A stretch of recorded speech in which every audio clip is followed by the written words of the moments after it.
Hi there and welcome to a mini perspectives. Of course, due to some work going on the new set this week, unfortunately, we can't bring you a normal perspectives. Here is just a mini perspectives, as we'll call it, just temporarily, just to fill in for a couple of days. James and I will be back more formally with our normal perspectives show on Thursday this week, so do stay tuned for that. In the meantime, I wanted to cover in this mini perspectives one story that I wanted to cover in the last show, and of course, due to a few issues, we couldn't show, so I want to talk about it now. And this is the rather interesting story. We did talk in yesterday's show, yesterday's perspectives, about giving a good Khalistani welcome to Narendra Modi as he visits Canada for the G7 meeting. Well, of course, this Khalistani welcome has now been rolled out in Washington, D.C., because one of Narendra Modi's representatives, a gentleman called Shashi Tharoor, was in town with a lot of his colleagues. This Indian delegation come to visit the US government and other representatives of the US administration to, as it was described, to inform them and educate them and brief them about the recent Pahalgam attacks. Of course, what it really means is unfolding the Indian government narrative about what they want the world to think about the Pahalgam attacks. And we all have our own particular opinions of the truth about those attacks. In any event, I'm delighted to say that, that Shashi Tharoor and his colleagues were given, I would say, a true Khalistan welcome as they arrived in Washington, D.C. And let me play you this video. Have a look at this.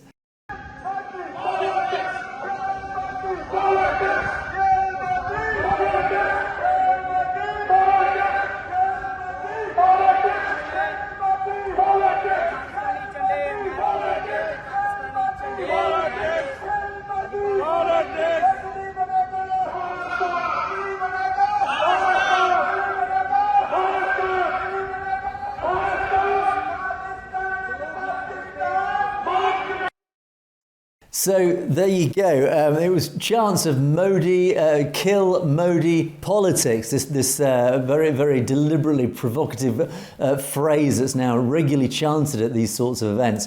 And basically, yeah, it's kill Modi politics. But the veiled threat is that we will do it democratically, we will do it peacefully, but we're coming for you, Mr. Modi, and your government, etc. And of course, Khalistan Zindabad, the prime chant there as well. Interesting to see a Pakistan flag there, actually. I don't know if that gentleman who was waving it was himself Pakistani, but of course, we've talked a lot, particularly about these Pahalgam attacks, how the Pakistan side of the equation has actually has had a lot of support from the Sikh community, particularly in the Punjab and certainly across the diaspora.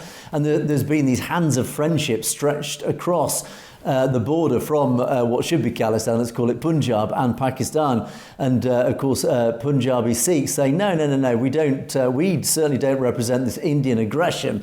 And we actually, in this situation, we support Pakistan's stance. We believe Pakistan was innocent in this and that it was probably a false flag attack by Indian intelligence, as indeed has happened many times in the past. But anyway, but as I say, this welcome by these pro-Khalistan protesters were very, it was obviously relatively small in number, but that's not the point. The fact is that they were there and that Shashi Tharoor and his colleagues were given a very, very unambiguous message that wherever you go in the world, particularly across areas where the diaspora are prevalent, you will be met by a good, solid Khalistani welcome, just to remind you about your undemocratic credentials and what we think. Now, I was quite interested actually in this Shashi Tharoor, just individually.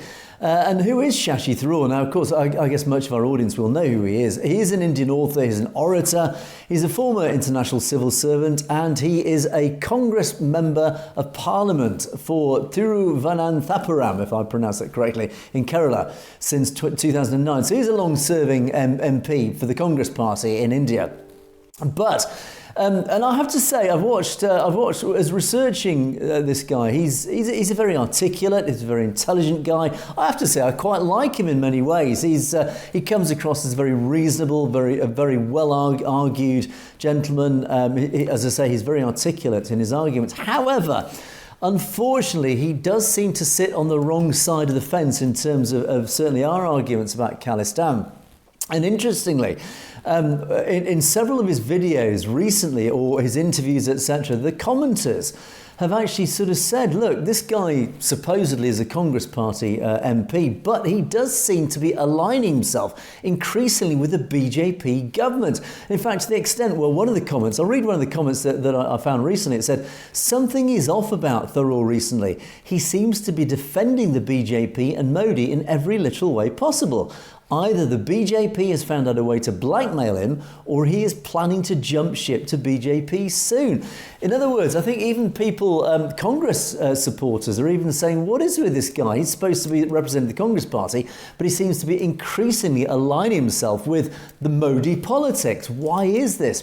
Now, interestingly, also, there's a very interesting article that he himself wrote in a recent news outlet. I'll read some excerpts from this article. It gives a clue to his mindset. As I say, I like the guy in the sense that I think he is a very sensible, very well balanced, very reasonable guy, and he's quite charismatic. However, he is unfortunately aligning himself with, increasingly so, with Modi and this anti-Khalistan agenda. And he said in this particular article, he said, and he was arguing about, look, why is India damaging itself? And this is, I think, why I quite like him. He's recognizing the damage that this agenda, this assassination of Hardeep Singh Nijjar and others, this agenda is damaging India's reputation in the world. It does not belong to a potential superpower. It is really holding India back. So why on earth is India, if it is involved in this, why is it doing it? Because all it's doing is just undermining its own progress and its own reputation. And he said, an assassination program would not be entirely out of line with Modi's carefully crafted domestic image as a tough, decisive, no-nonsense strongman who will go to any lengths to protect his people. Is it possible that elements within the Indian government acted on their own to bolster that image? So he then talks about how actually, it's not out of character of Modi. Modi has portrayed himself as this, we will go into your homes and kill you. Remember that speech just before the elections. But now he's actually saying, well, maybe Modi isn't that stupid. Maybe it was these other operatives who were running amok amongst Indian intelligence. And he also says the Gupta case, and this is, of course, the Gurpatwant Singh Pannoon assassination plot that was uncovered, is also curious because it suggests that targeting Sikh separatists is a high priority for India. But while there was a dangerous movement calling for a separate state of Khalistan in the 80s, and then he says its members even blew up an Air India plane. Yes, he trots out this nonsense again. This we're talking about false flags. He trots out this that it was Khalistani extremists allegedly who blew up the plane. Separatism does not have any traction within India anymore, even in the Sikh majority state of Punjab. Well, that's not the case, and completely is towing the narrative, the Indian narrative here, that it's just a fringe element of extremists. It's not. We know it's not. We know in the Punjab the Khalistan movement is growing in strength. Look at the election of Amritpal Singh, who stood on a pro-Khalistan ticket and received the greatest majority in recent times in the recent election. So it's not a fringe movement. So he's totally wrong in this. He's parroting the Indian government narrative. Why? And he then continues to say the cause of Khalistan is a fantasy nurtured by a tiny minority in the Sikh diaspora. No, it's not. Hardly a threat that would justify jeopardising India's global leadership ambitions, let alone its relationship with the US. Interesting. So he's saying that the Khalistan cause is a minority extremist thing. So why on earth would Modi and India risk its global reputation just to stamp down on what is a peripheral movement? Well, here's the rub, you see. And I think this actually tells the truth.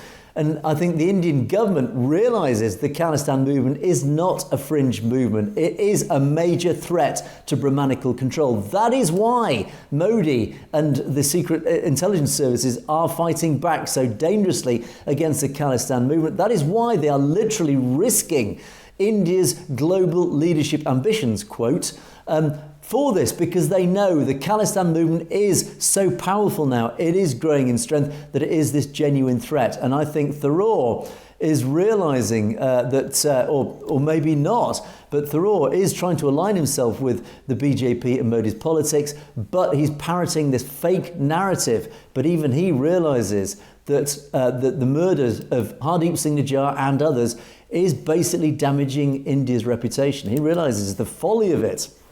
There you go. But anyway, there you go. So that's the story of Shashi Tharoor. But as I say at the beginning, well done to the local community in Washington, D.C. for coming out there. They gave Tharoor and his colleagues a thorough Khalistani welcome. Let's hope that welcome is also reflected in Alberta when Narendra Modi arrives to visit the G7. So there you go. Perspectives will be back as per normal, all being well on Thursday. We will see you next time.